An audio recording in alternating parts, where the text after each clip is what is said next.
Yasas. So, every ending is a new beginning. How many here are familiar with the concept of Valentine's Day?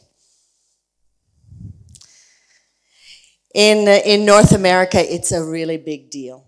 It's a big deal. That's your sweetheart day. That's when you show that who you love and you adorn them. On that particular Valentine's Day, things changed. I'm going to read you the very first vignette from my book.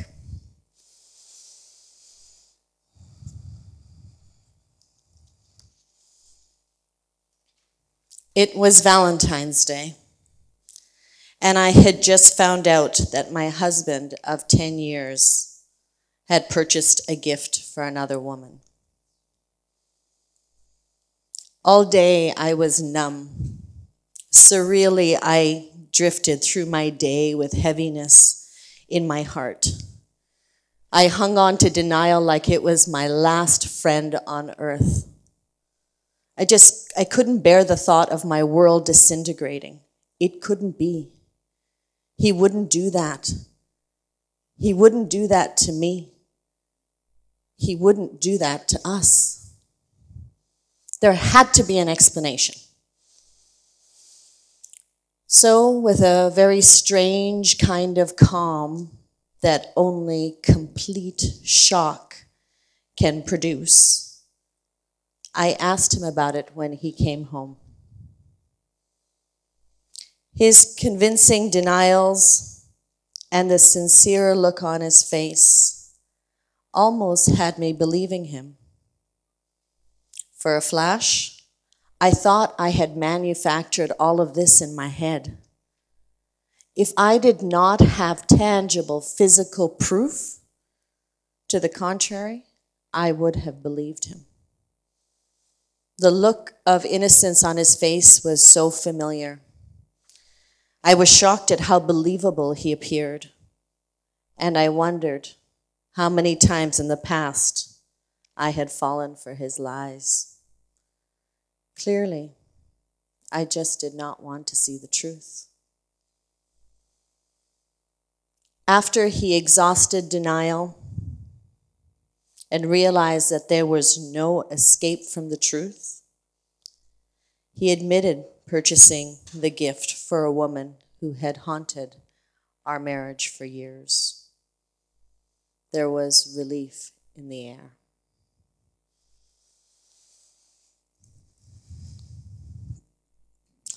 Relief because now he had told the truth.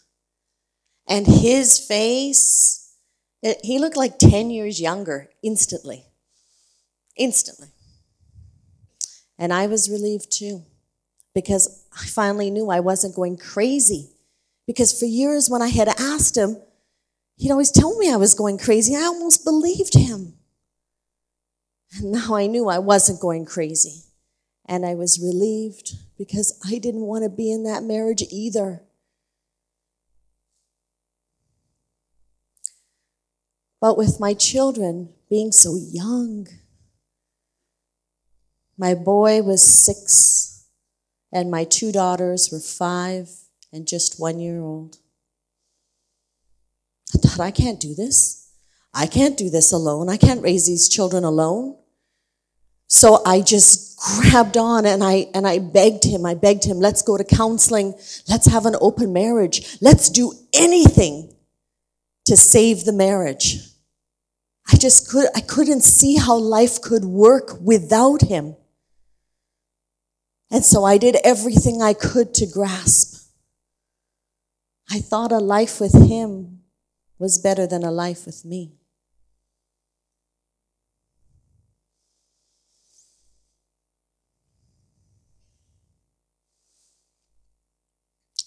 He said no. He said, we're done. We've been done for a very long time. And those were very hard words to hear. He didn't even want to try. And all I could feel was that I'm not worth it. I'm not worth even trying. And that moment, while excruciating to hear that we were done, was also the very biggest gift he could have given me. And I'll talk to you more about that later. For now, turn to your books, page 9.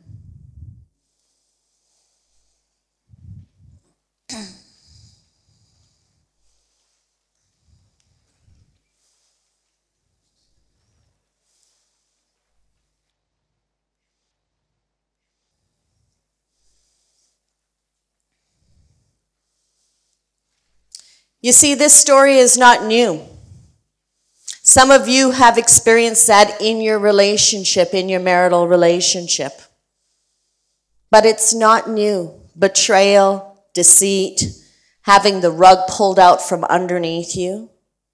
That's not new. We've all lived enough of life to have had experiences of that ourselves. And so you have a place there to write down 5 specific experiences that just had a massive shift or ending and shocked you. Maybe it was a sudden move. Maybe it was a medical diagnosis. Maybe it was the end of a relationship. Maybe it was the disintegration of a friendship. Maybe it was someone close to you dying. Maybe it was the loss of your job. Maybe it was finding out you have no pension. List 5, the first 5 experiences that come to your mind. I'll give you a moment.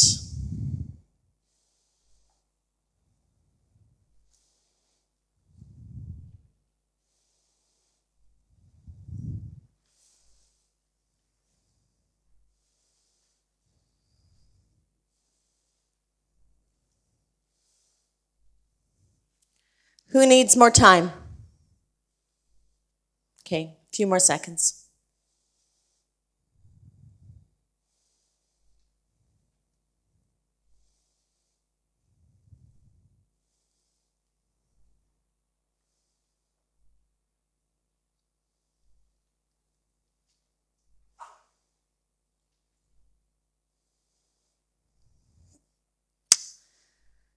Who can remember what I said was the very first feeling I experienced when he told me our marriage was over?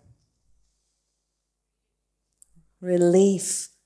My goodness, who the heck thinks that?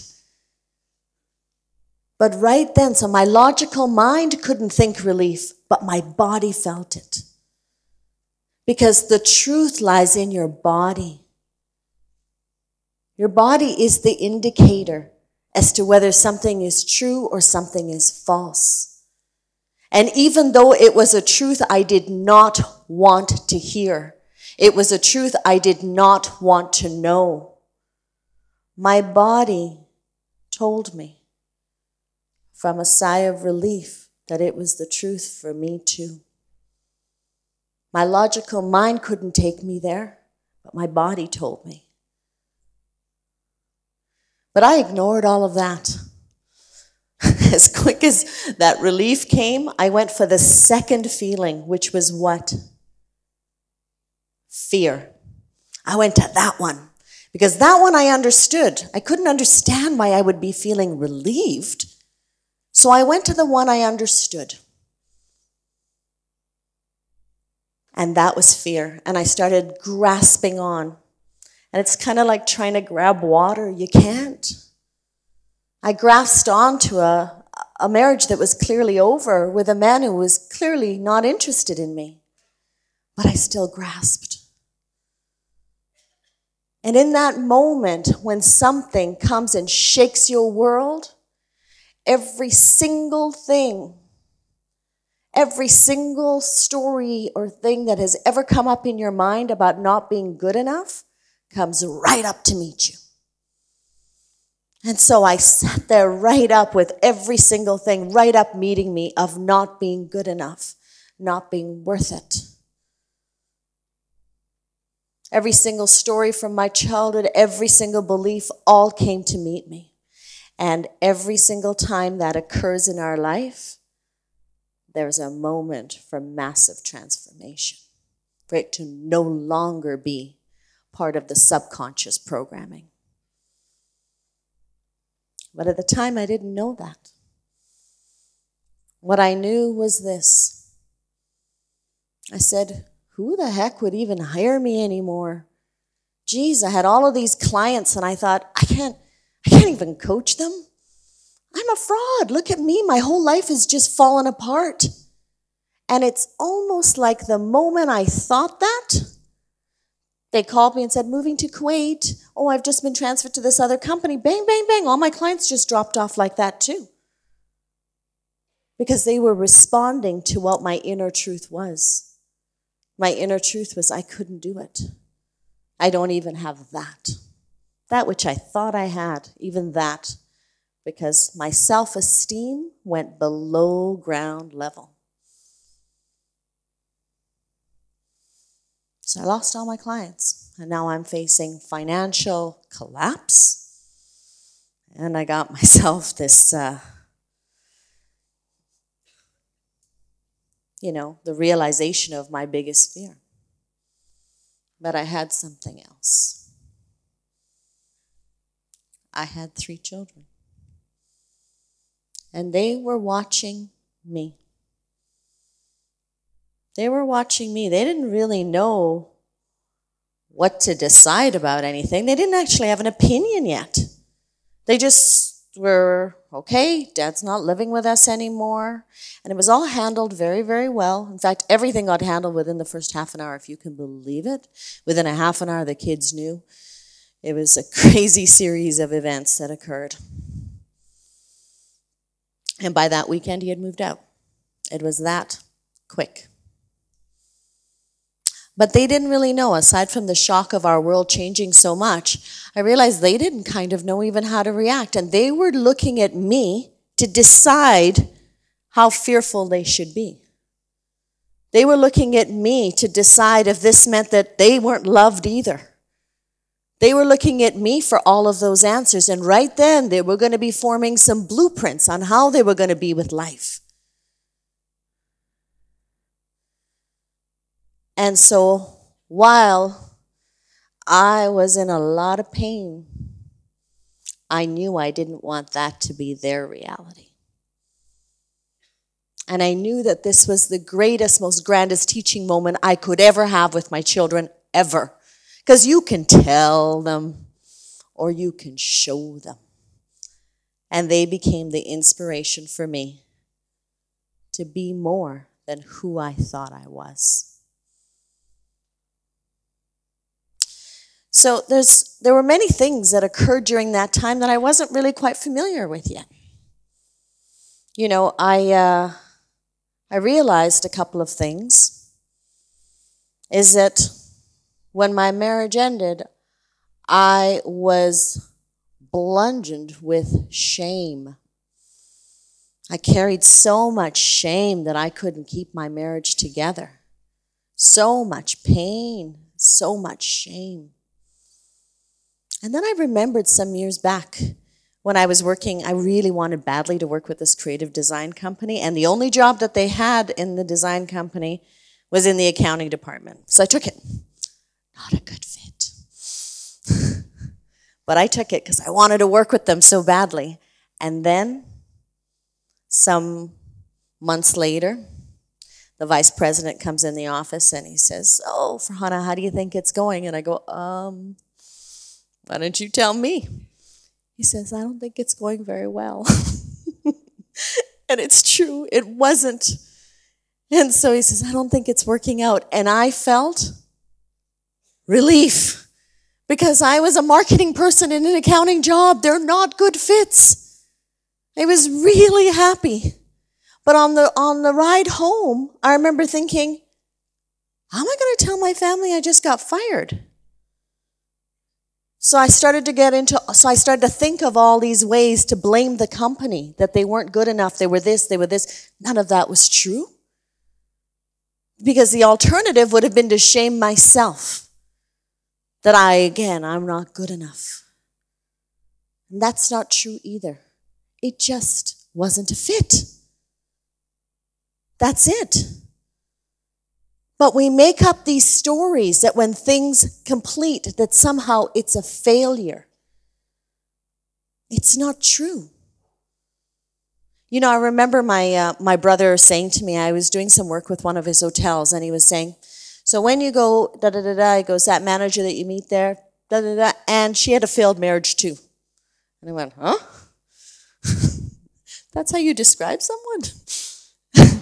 And I said, wow, that's really interesting, because for all the things I would call my marriage, failed is not one of them. It ended. That's it. But we're not a society comfortable with endings. We have to make up a story around them. We have to make someone right so someone can be wrong, someone a victim so someone's a villain. Endings are as natural as beginnings. In fact, they cannot occur without one another.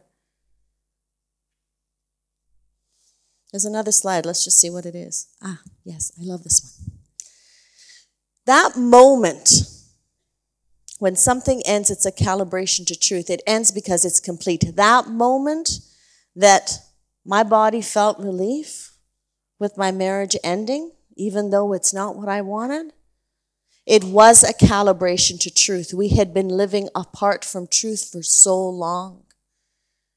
And even if it's a truth you do not like, because many of our endings, we do not like the truth that comes with that, it is one that redirects you closer to your next purpose. Things really end because they're complete. We don't all have the very same best friend we had when we were 6 years old. And we don't make them wrong because we're not best friends with them anymore. We understand life changes, interests change, people grow differently. We can still think back and remember those good old times without making that ugly. We understand that was a cycle in life, and it was perfect, and it has completed.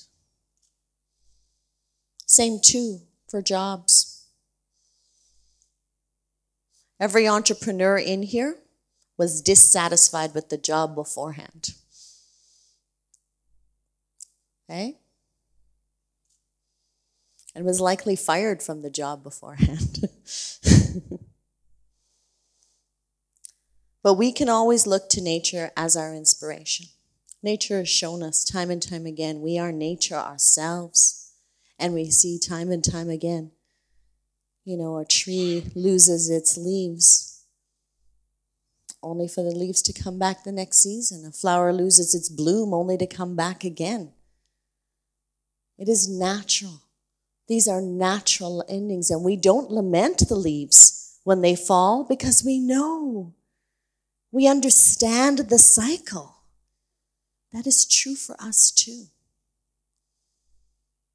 Our endings can be the gateway for the most powerful beginning. And in fact, no beginning begins without an ending. You just get to choose what kind of beginning.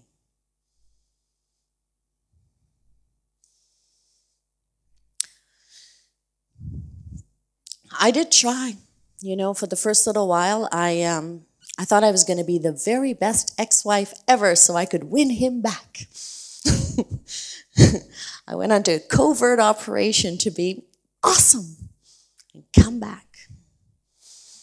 I tried to capture my clients, do the old job the way I used to. None of that was working. It's like trying to build a sandcastle and the wave just comes in and keeps wiping it out. It doesn't make sense. That's not the right place to be building. And so often we stay in that place. without understanding. It was what it was. And now it is what it is. We must just allow the cycle to complete and form its new beginning, because you're still in a new beginning with it. It was what it was. And it is what it is. I knew this, though. I knew that I couldn't be victim and free at the same time, and I wanted my freedom. I wanted freedom from the thoughts that were taking over my mind. They were cycling back and forth so much about what I wasn't good enough for. And I thought, I don't want to live like that. I don't want my kids to live like that. I want them to know themselves as possible, because you know what? Life is going to do this too. It's natural in life for things to end. It is natural. So they too are. You cannot protect them. They have to have their own relationships that will end. They have to have their own jobs that will end, whether of their choosing or of chosen for them by a firing. It's natural. But I knew that in order for me to show them how to be with change as it was occurring, I needed to be it. And so I had lots of good fodder to be victim, sometimes when people write you a really good victim story, you can hang on to that. You can hang on to that. So it was, I had a good one.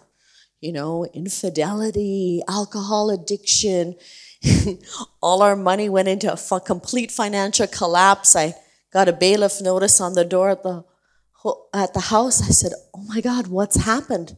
And I realized all our money was gone. I had lots of good material to stay victim. I wanted freedom. I wanted freedom. I wanted to be free from my circumstance dictating my happiness. Because my circumstance just is what it is. I get to choose whether I'm happy. And it doesn't have to be in relationship to my circumstance.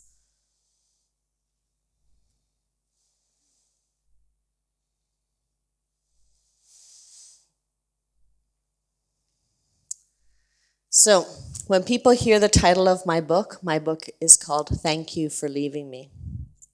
I have one of two expressions that I see on people's faces. One is that they've already done the journey, and they too go, yeah, that was really good, that ended. So they could totally relate to the title with a smile of their own.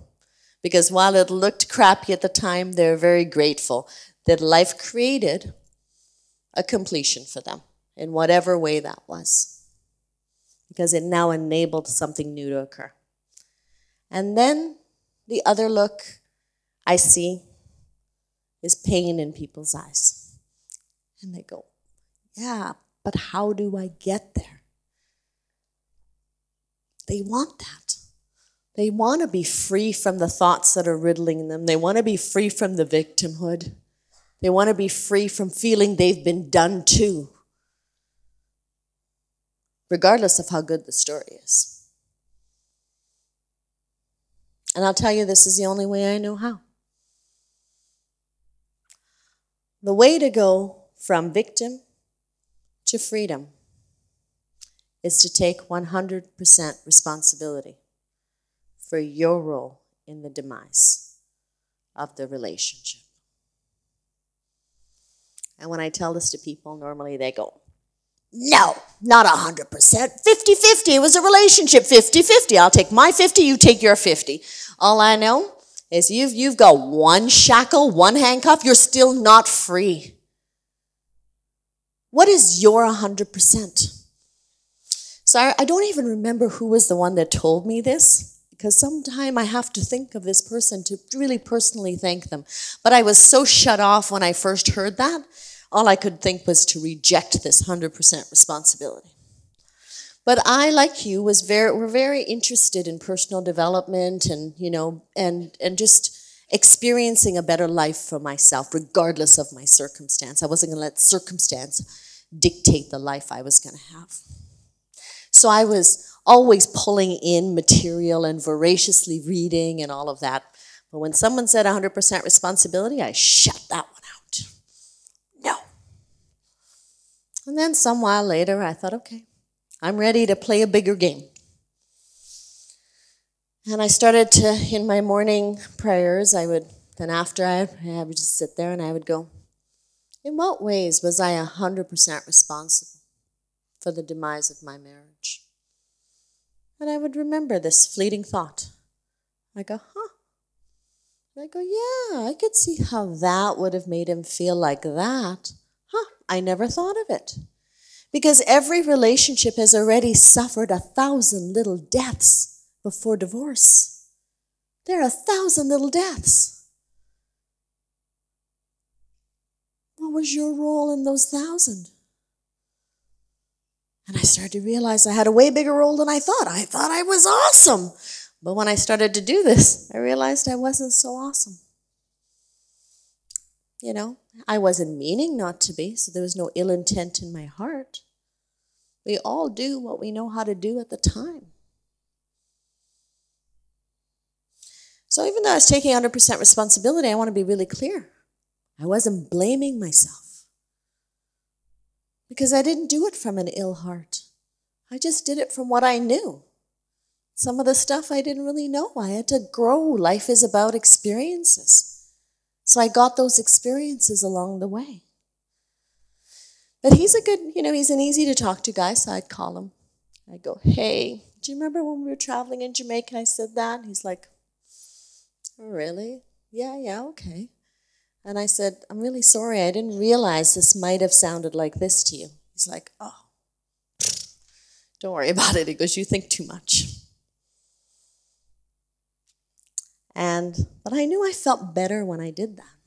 So I just kept asking, in what ways was I 100% responsible? And I would call him up. I call them my clean up on aisle 9 calls. Call him up. Say again. And he would go, huh, wow. Can't believe you're thinking about that. Yeah, no, it's all cool. Thank you. And then, but I always waited. What do you think I was waiting for on the call? Any ideas? I was showing him how to say sorry.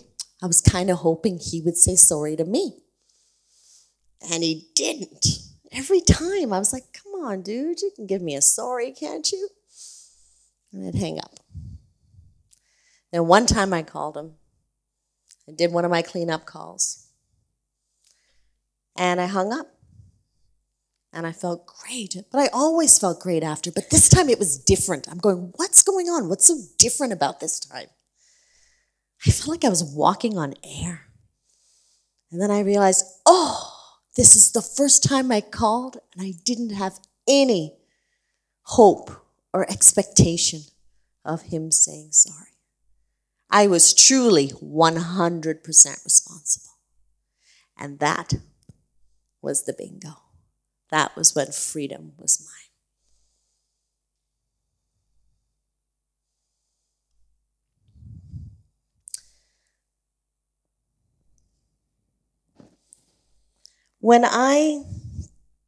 One morning I woke up, I had a booming voice in my head that said, wake up!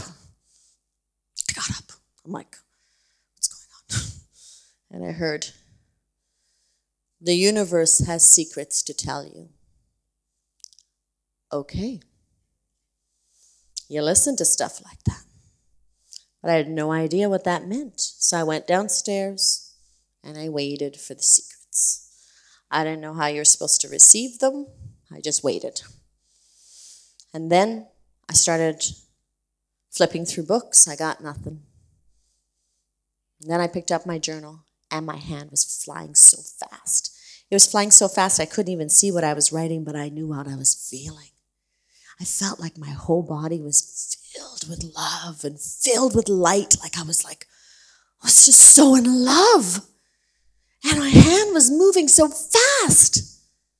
And then I went to read what I had written. And I had written, about how in love I was with the other woman. Because if she had not come to play her part, we would have still been married in a depleting relationship. I wrote about how in love I was with my medical trauma.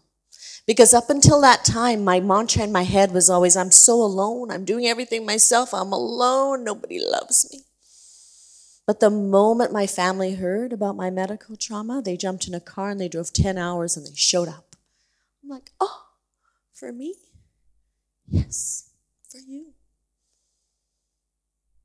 I could never say I was all alone or that nobody cares. It simply wasn't true. I was in love with my financial collapse. I was reading, I'm like, I'm in love with that too. Because if it wasn't for that, I wouldn't have done this entire reinvention. I hadn't even written an article. I ended up writing a book that became an international #1 bestseller. What? Reinvented and changed my life so that I could be at home with the children and still figure everything out. It wasn't easy. But I became far more creative than I ever knew possible. But it became from the collapse that ignited my creativity.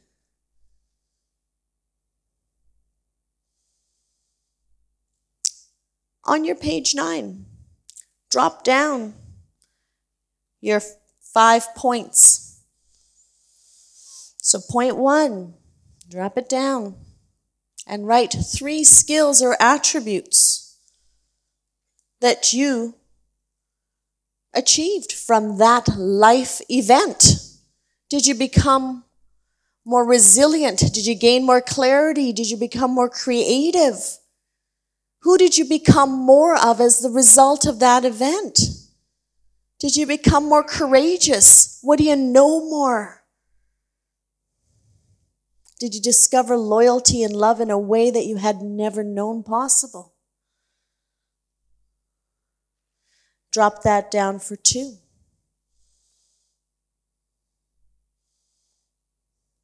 For 3. Look at each of your life significant events that felt like the rug got pulled out from underneath you. And discover what more of you became known to you.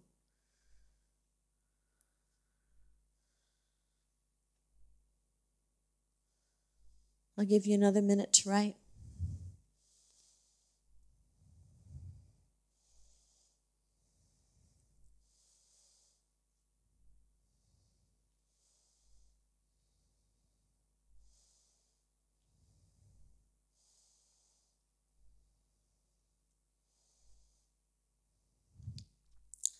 So after I finished reading what I had written, the last line I saw was, "You see, my dear, these are the secrets of the universe. Nothing has been done to you.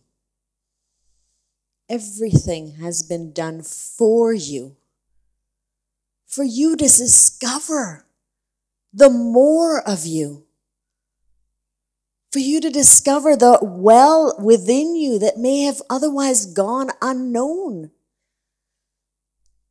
Crisis brings about gifts that may have otherwise gone unrecognized."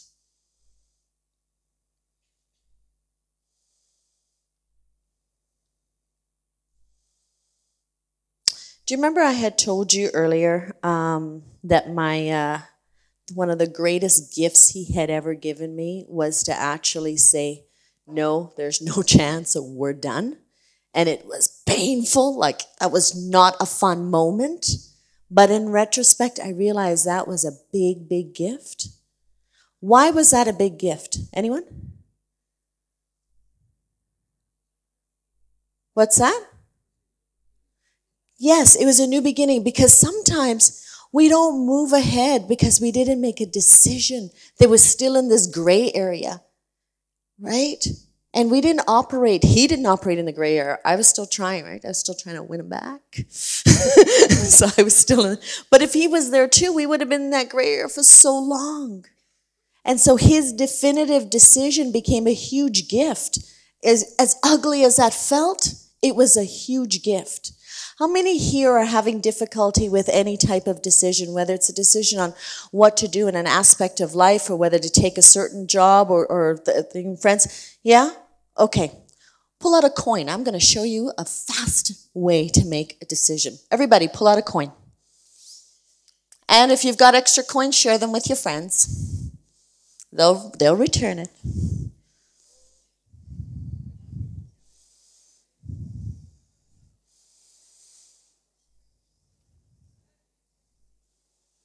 So here's this. Why, when we are in the gray zone and we have not made a decision, answers do not come. Our creativity cannot get activated.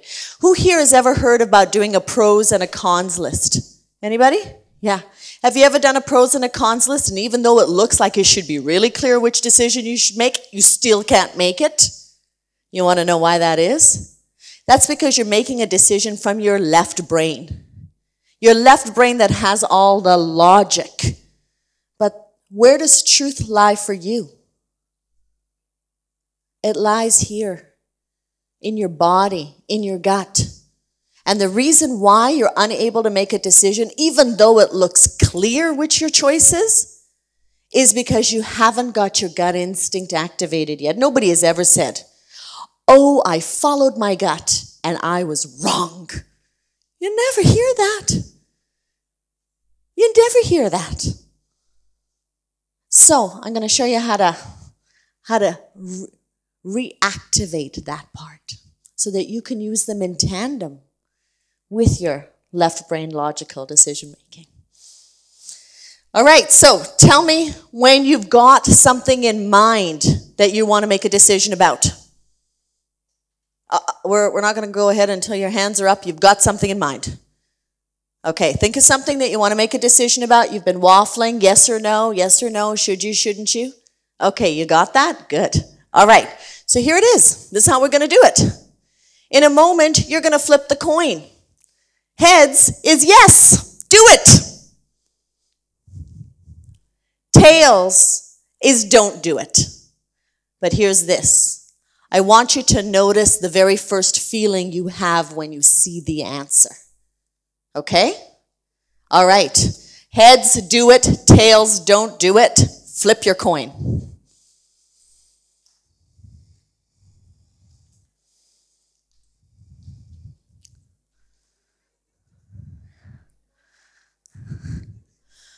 So what did you notice? What was that? It was opposite than what you wanted. See, so you knew which one you wanted, right? So sometimes we say, oh, I can't make a decision, I don't know. You knew. All right, good. What else did you notice?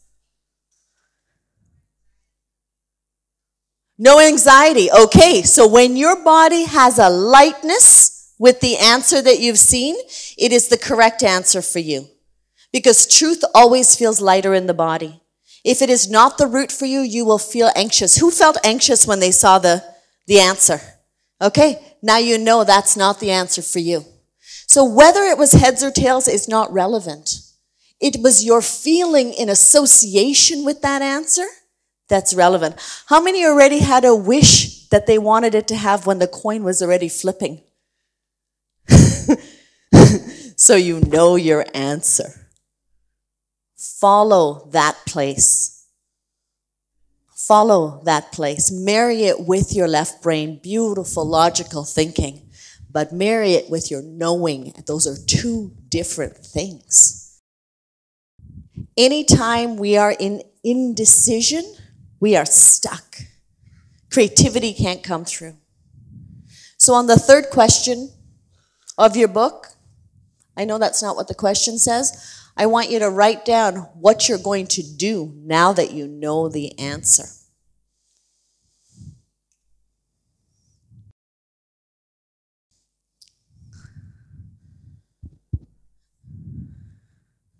This slide here.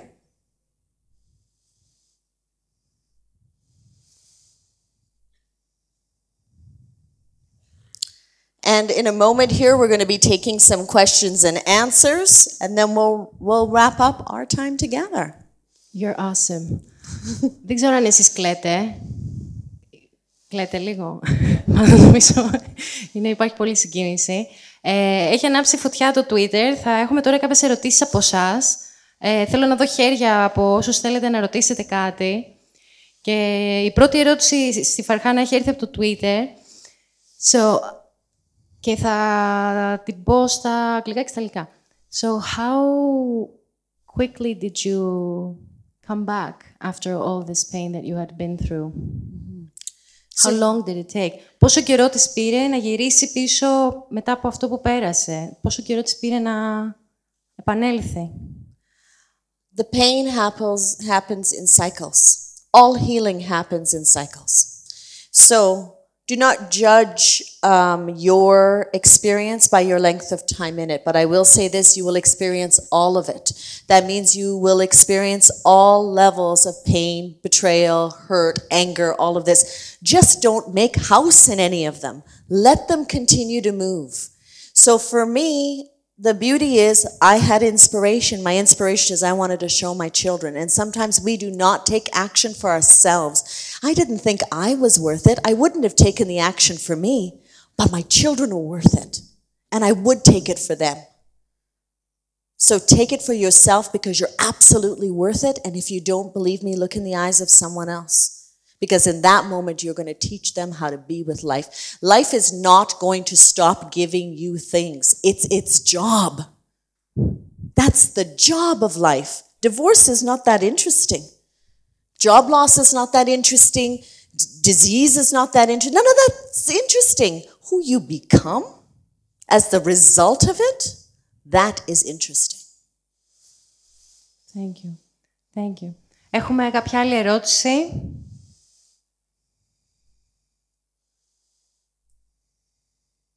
Right there. Ναι. I can hear you, yes. Υπάρχει κάποιο μικρόφωνο?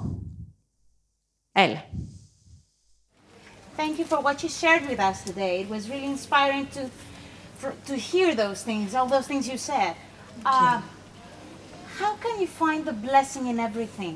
How can you make a great change that you cannot predict the actual impact in your life? Because you also have 3 children to take care of. Let's say you're not by yourself. So what do you do about that? That's my question. Thank you.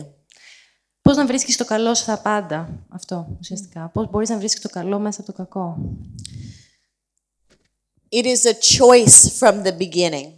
I could look at everything here to beat me, or I could look at everything here to rise me. When I got that message that nothing has been done to you, everything has been done for you, then I started to realize I had to put that through everything in life. Because when I thought that way, I felt peaceful.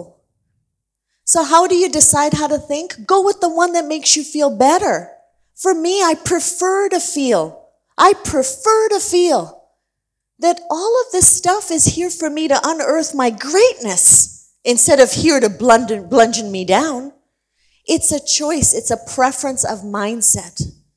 So I chose that one because it just made me feel better. Pick the better feeling thought. Always pick the better feeling thought. And for me, it was just that. That one makes me feel better because at the end of the day, people can say to me, "Oh, Farhana, you just tell yourself stories." At the end of the day, I'm happier than they are. I'll tell myself stories. Choose your happiness. What makes you feel better? Whatever that one is, go for it.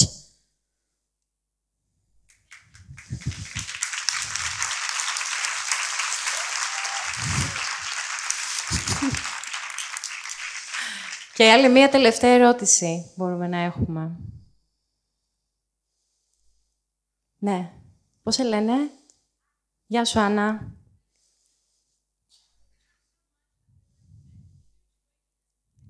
Μπράβο.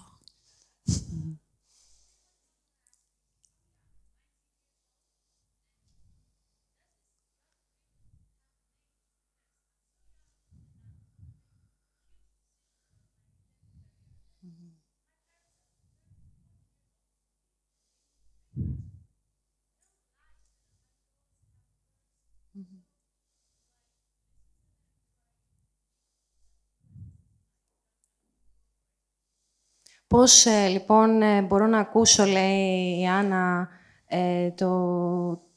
το μέσα μου, πώς μπορώ να ακούσω τον ίδιο με τον εαυτό και αν ακολουθώ τους γονείς μου που έχουν πολύ περισσότερη εμπειρία από ό,τι έχω εγώ, που είμαι 19 χρονών. Your instinct or your gut feeling, your instinct is more alive when you are younger.